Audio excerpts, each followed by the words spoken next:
Praise the lord. దేవుడు నిన్ను దీవించుగాక.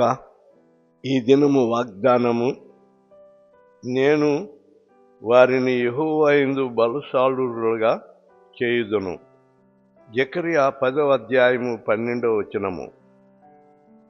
నేను వారిని యెహోవా యందు బలశాలురులుగా చేయుదును.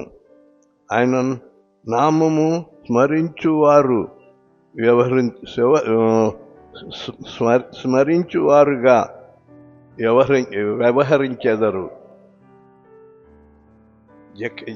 జెకర్యా తన ప్రజలైన ఇశ్రాయేలీయులను గూర్చి చెప్పబడిన మాట, వారు దేవుని యందు బలశాలులుగా, యుద్ధ వీరులుగా, శౌర్యము కలిగిన వారుగా ఉంటారని దేవుడు వాగ్దానం ఇస్తూ ఉన్నాడు. నీ బలహీనతను బట్టి నీవు కృంగిపోవుటకు వీలు లేదు. యెహోవా నీ యందు ఉన్నాడు, నిన్ను బలపరుస్తాడు. దేవుడి వాగ్దానము నీ వినికిడి ఆశీర్వదించుగాక. ఆమేన్.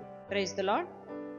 ఈ దినము పుట్టినరోజు జరుపుకుంటున్న వారికి, పెళ్లి రోజు జరుపుకుంటున్న వారికి బేతేల్ పెంతెకోస్తు చర్చి తరపున శుభాకాంక్షలు తెలియజేస్తున్నాము. దేవుడు మిమ్మల్ని దీవించునుగాక. ఆమేన్.